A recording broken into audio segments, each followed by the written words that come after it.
risk, Pak, gitu. Jadi risk apa nih? Oh, yang terkait dengan waktu misalnya ya, time.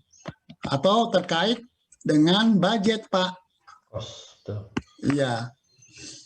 Atau risiko terkait dengan quality. Jadi terdapat sejumlah risiko dalam proyek, Pak. Nah, uncertainty ini akan mengarahkan,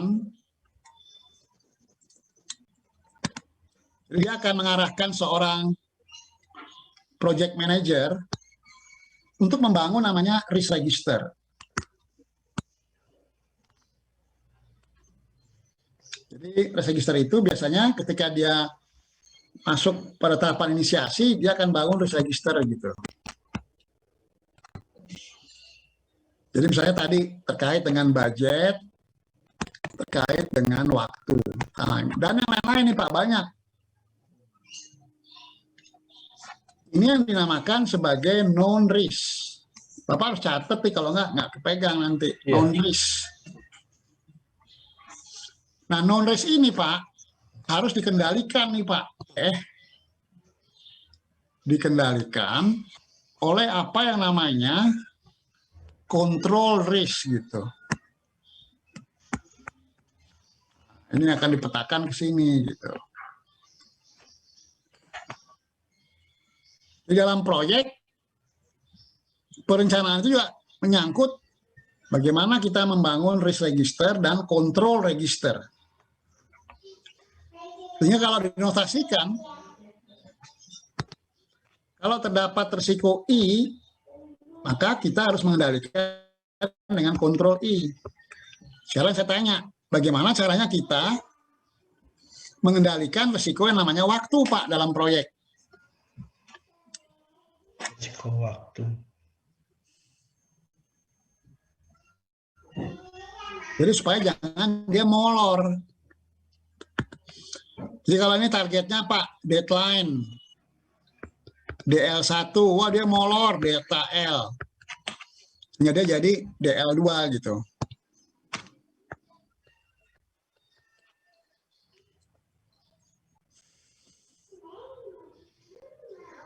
Gimana supaya jangan molor?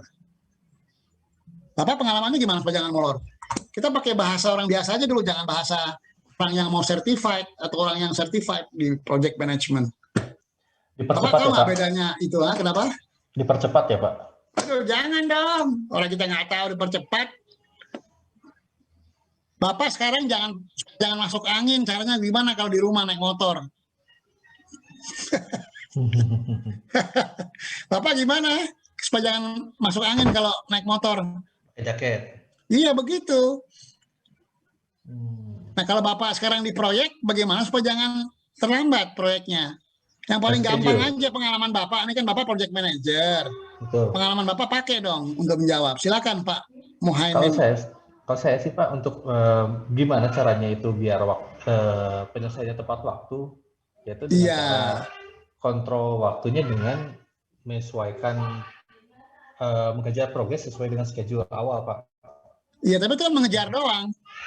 Betul. Apa tindakan Bapak di lapangan? Monitoring Pak. Iya, gitu dong. Caranya bagaimana monitoringnya? Monitoringnya bisa dengan cek progres. Betul, cek progres. Begitu dong. Iya. Cek progres bagus. Itu bagus. Jadi kita tuh jangan gini ya Pak. Banyak nih orang ngaku dirinya doktor, profesor, tapi nggak tahu di lapangan. Kalau di Amerika tuh nggak boleh jadi profesor kalau nggak tahu di lapangan. Bapak kalau belum 30 tahun, 40 tahun nggak bisa dapat profesor. Kalau di Amerika ya. Kecuali yang muda-muda begitu.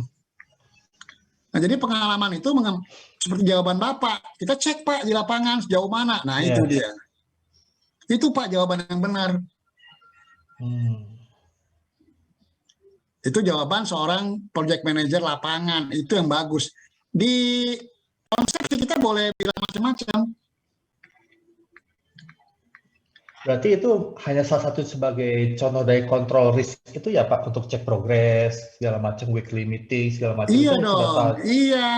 hanya sebatas kontrol risknya itu ya Pak, mengkontrol resikonya Ya, itu ya Pak. bagaimana kita mengendalikan resikonya.